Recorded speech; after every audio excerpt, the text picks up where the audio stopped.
extensive research on this building, right? So this is the Albuquerque Press Club, and it was originally the Charles Whittlesey House. Now, Charles Whittlesey was an architect. At the time, he was very famous. He was highly sought after. They hired him, the city of Albuquerque basically hired him to come down here and build a hotel down here, okay?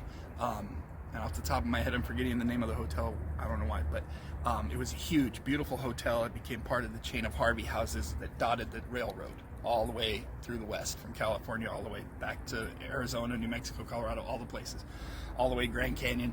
So there are very few of the Harvey houses still standing. There's one down in Berlin. There's the hotel that was here is no longer there, but they rebuilt it. It's now the transportation center. So when you go catch a bus at the main transportation center down there, that's the remnants of that original hotel, and it's kind of designed to look like it still. But what's cool is they brought him here to build this big hotel. He came here by himself. His family lived in Chicago. He left them behind so he could come here and build the hotel and make his name and make his mark, you know. And he built this house originally to be where he was going to house all his architects and his team, right? So they were all going to live in this house.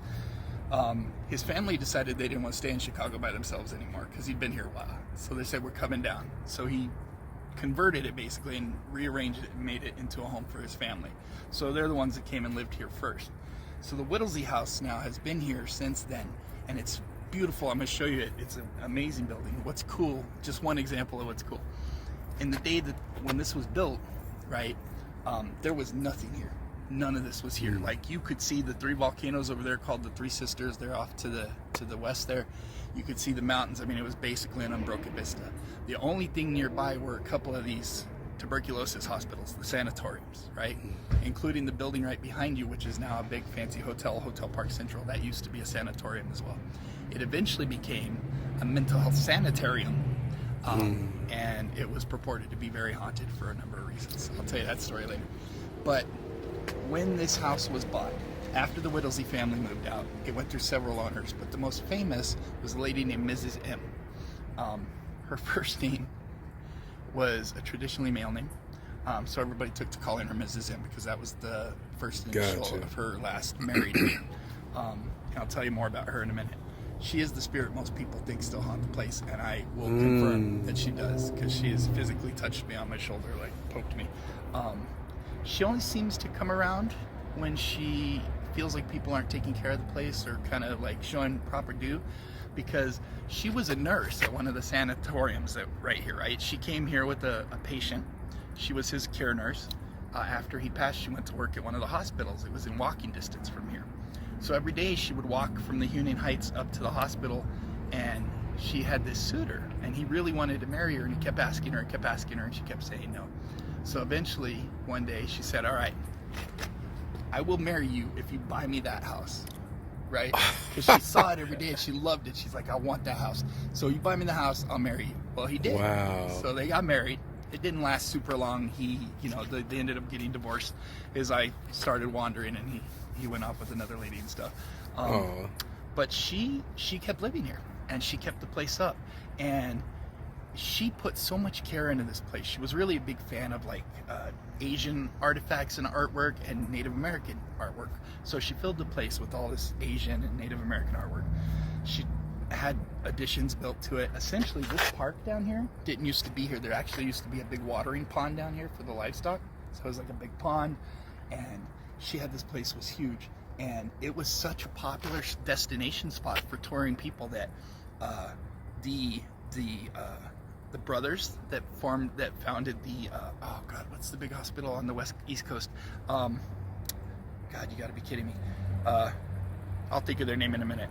But a bunch of famous scientists, doctors, professionals, artists, sports figures, like all these people would come here and hang out at the house here. Well, let's go. I want to see it.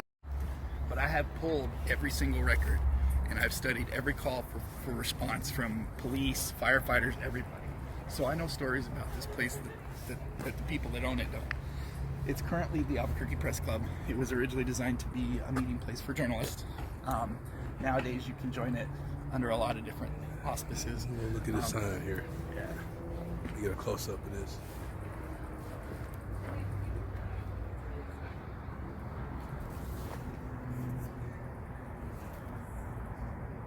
Albuquerque Press Club.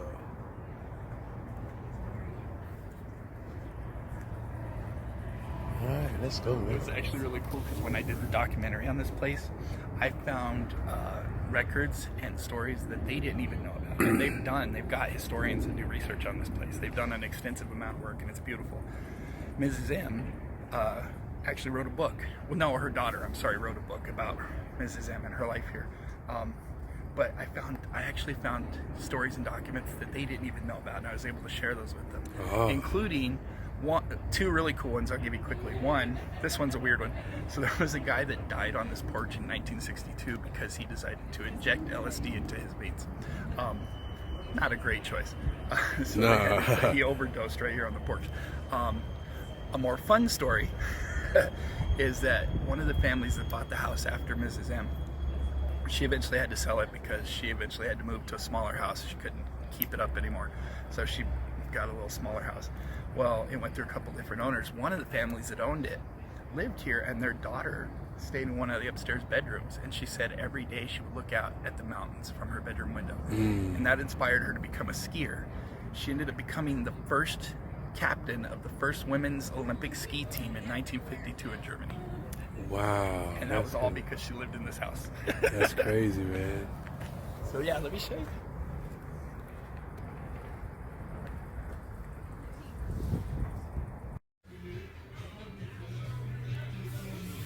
She's the one that most people feel haunts the place. There are stories of a few of her spirits, but she's the matron of the house.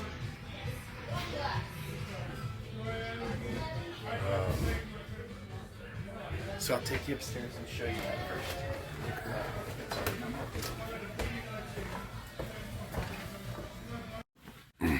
This is the boardroom now, but it was originally a bedroom. A lot of people seem to think this was probably Mrs. M's bedroom. Ooh. Hey, Mrs. M. Feel ya. Been a while. I'm showing a friend around your house. I hope you don't mind. This is the room where I felt her the most. When I was standing by this podium right there one time, and I was just kind of doing a walkthrough, and she poked me, literally, physically poked me on my shoulder right here. Ooh, it's like an echo of it. That was weird. Yeah, I think there's actually a really fascinating experience. I don't think we can do it right now because they've put a few things around. But one of the things we would bring people up here, and I've done it, I even did it with Wayne Henry once. I would bring them up here and I'd tell them stand in each corner for just a couple of minutes and just stand there, right? And I wouldn't tell them why. And they'd go around the room and they'd feel in each corner, and I'd say, okay, now which one felt a little different to you? And it would almost always say this corner. And there's a sensation when you stand in this corner, like the room is a little uneven. And it's not the house. There's some sort of like a spiritual energy, it seems like, that just kind of makes you feel a little bit off center. It's not bad, it's not negative or anything, but it's palpable, right? Like you can genuinely feel it. I remember Wayne, he was standing there, he's like, that one, and I told him, and he's like, nah, you gotta tell me this place is haunted before we come in. But I think he enjoyed it. He seemed to dig it. That's what's up. But it was cool. I'm gonna tag Wayne Henry on this one. Right. He actually made me show a couple of his friends around too when they came through, so it was fun. It's been good. I love showing this place to people, and Wayne is good people. So Indeed. But yeah, so this is this room. Now, this is kind of the top level, but you'll notice as we go, I'll show you here if you don't mind. Okay. So, there's another level up here. It's basically just a storage closet at this point. So that's another level. Then you got this level. That's already two, right? Uh-huh. Let me get that light right quick. And that's the one time we don't really have any good records for. Nobody really knows what was going on here during the fraternity. I mean, we could probably take a pretty good guess, right? But yeah, that's the one time that the records weren't really being kept. But there's still an actual paddle from the fraternity over the bar in there. And I did have used to work here, and he's still here. He told us about seeing a bottle of liquor fly out that shelf one day unexplainably while everybody was just sitting there. And I keep flew off. Wow. See, a whole bottle of liquor just got the shelf by itself. Standing there taking notes on my camera, I watched somebody walk by down here at the bottom of these stairs. They walked by. I could see the blue shirt and they had like a baseball cap on, right? Well, I went down there. There was nobody. There were only like 3 people in the building that day, and 2 of them were up in the bar, and that was me. So there was nobody else in the building. But I watched a man walk by this staircase. I got a sense that his name was Jimmy or James, right? So I kind of kept that to myself, but I did share it. At one point, a news crew came out here with me from the local news. Sorry. And they came out with me and they were filming because we were going to be doing this big exploration and ghost hunt. And I was telling him the same story. And we were standing here talking and he's got his news camera and we heard a big boom down here. And again, nobody in the building but us and Sean who was working upstairs. So we go running down. Nothing. No explanation for it. So we actually caught that on film with the news channel. Later, months and months later, I was telling that story to one of the board members here. We were upstairs talking, and I was telling him. It's one of these. It's this one.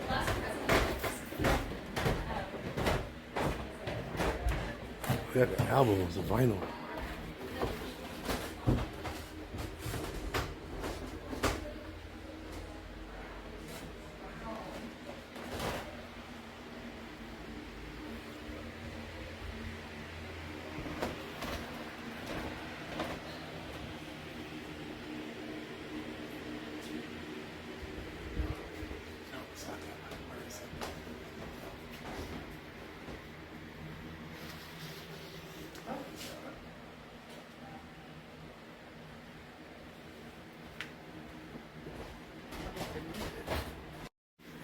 About this name that I had picked up and how I had picked it up a couple times. Even when we did our big public ghost hunt here, we actually got some really interesting experiences here in this pool room, which is where I first encountered that spirit. Well, anyway, I tell this board member about it and he goes, "You gotta be shitting me." Oh, okay. He gave me chills. And he tells me that 2 of the original founders of the press club were named James. And one of them had passed away recently. So it's very possible that that's a spirit that we had picked up here a couple times. So, and again, this is months later. He didn't know about it, so it just all lined up in this really interesting way. And I'm like, oh, okay. So I guess maybe that's who I encountered. And he's mostly only down here. I'm gonna show you some more levels. But before I do that, actually, here's the gaming room. And then if you go over here, I gotta show you this, and then I'm gonna show you outside. All right. Runs up under the building out across, a ways. They've never, as far as I know, they still haven't excavated it. So nobody was real sure where it goes. But this is one of 2 tunnels in the building. Now, they think it may have been used during Prohibition because that room in there, the game room, was used during Prohibition. People would come tap on the window and they'd hand them out gin through the window. So they think maybe this tunnel was one of the places they would hide it or run it off across the building. I love stories like that. That's cool, man. It's so fun. Some people say that they think the tunnels ran up under the hospital, but that hasn't been proven yet. And there's actually, let's see if I can find it. There's a little fake alien there. Also went nobody knows where. So again, could have been from Prohibition, could have been something else. Some people, like I say, think that maybe, so we do know in the research I did find that Mrs. M and other people would occasionally bring the hospital patients from the hospital over here so they could lay out on these floors used to actually be covered with tuberculosis patients. She would lay them out in here so they could, because the hospital was so crowded, that she would bring them here where they could open up all the windows and the doors and just have more air. And a lot of this was a little more open even then. So they all through here, out on the porches, like on the front porch, which is a huge, huge porch. That's all the way around the front. And they would just have TB patients all over the place to get fresh air out here. So they'd literally bring them over from the hospital. And some people think maybe that's one of the uses the tunnel was used for. But again, that's unverified.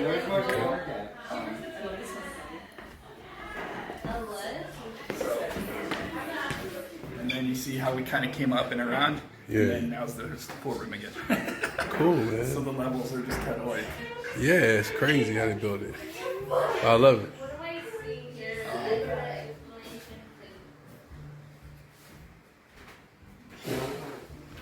I know there's a lot of symbols, even on the food table and pictures. I guess, kind of the Mexicana kind of homage to death and afterlife and stuff like that. Yeah, absolutely. The Dia de los Muertos. So those are the calaveras, or the sugar skulls. Calavera means skull, but during Dia de los Muertos, one of the more popular things is the calaveras. They're literally sugar cubes they're shaped into skulls and decorated and painted, but they're literally just blocks of sugar that are pressed in molds.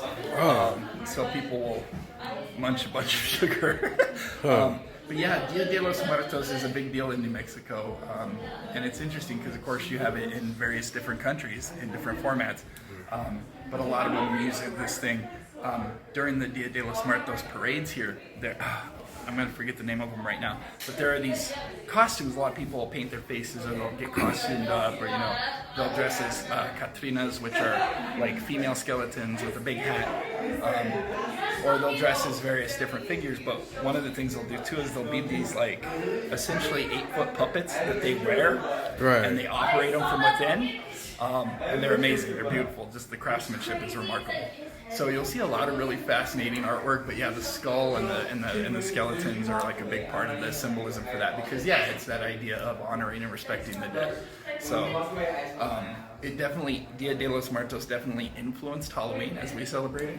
So you've got the original pagan tradition, and then that blended here in America with some of the Dia de los Muertos imagery and that idea of honoring the dead. But different traditions view it different ways, right? So in Japan, they don't have Dia de los Muertos, but they have certain holidays where they actually will take food and offerings out and leave them outside the front door of the house for the dead, because they believe that on those days the dead come to the house and visit, and they will leave them offerings and invite them into the house and basically like spend the day with the dead. So there's a lot of really interesting correlation between all the different cultural celebrations, if you will, honoring the dead. But it's fascinating. It really is. The history is fascinating. And you'll see these everywhere. I have calaveras all over my own house too. So cool. They're cool, yeah. But yeah, that symbolism is pretty powerful. Let me show you the back part of Harvey, building the Harvey houses, and they were stops along the railroad running west to east.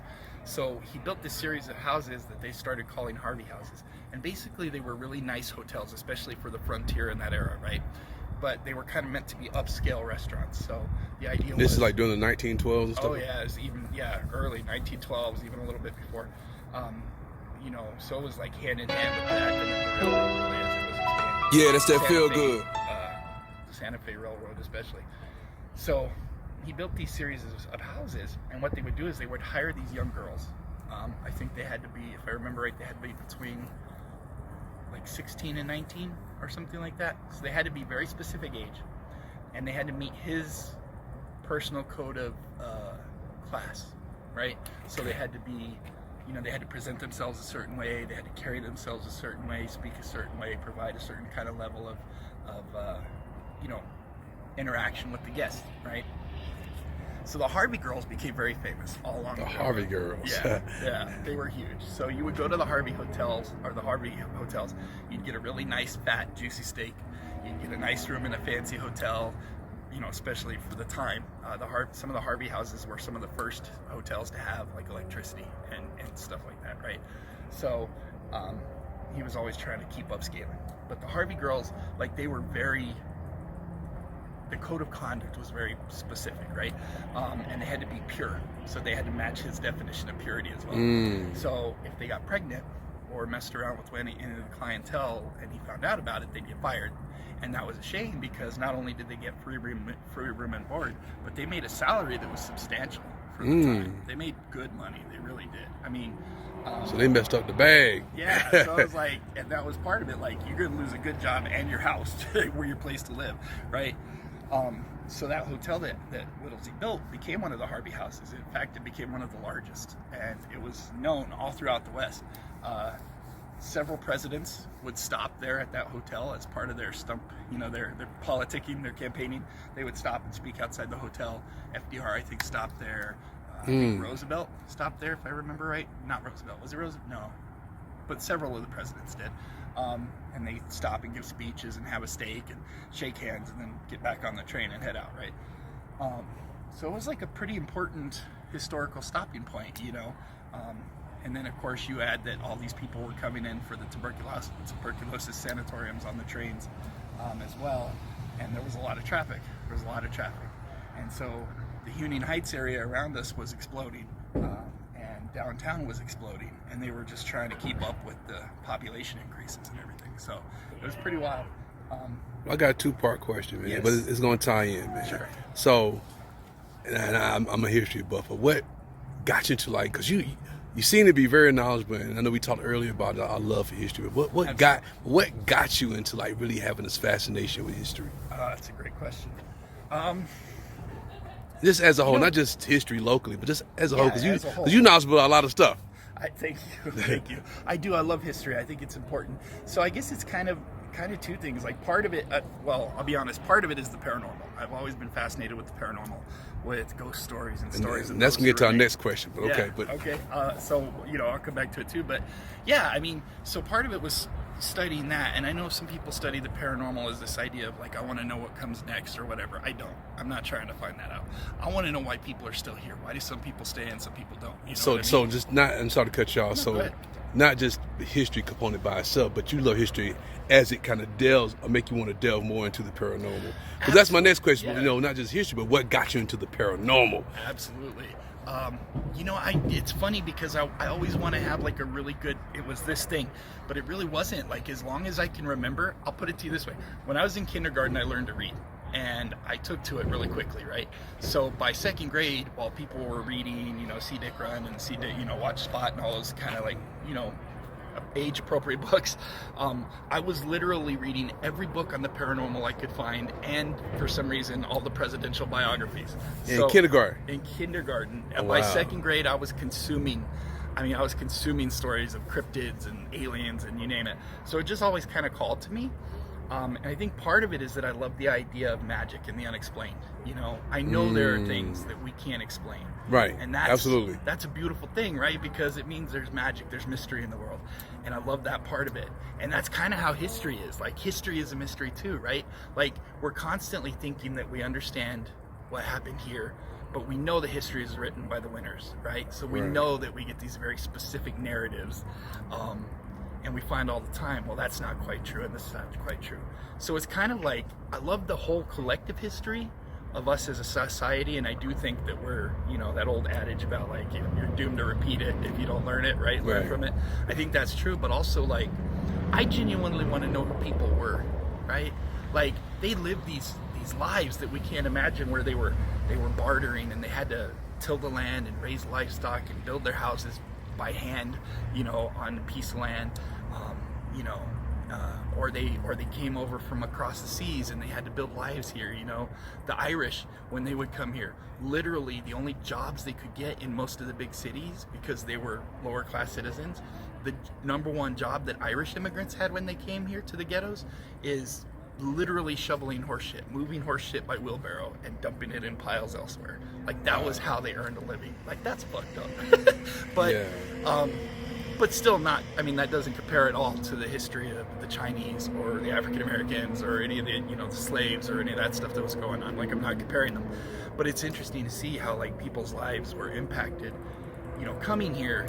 And then, of course, like, New Mexico in particular, I love, especially because this was one of the first places people in this country lived. This was one of the first populated places in the entire continent.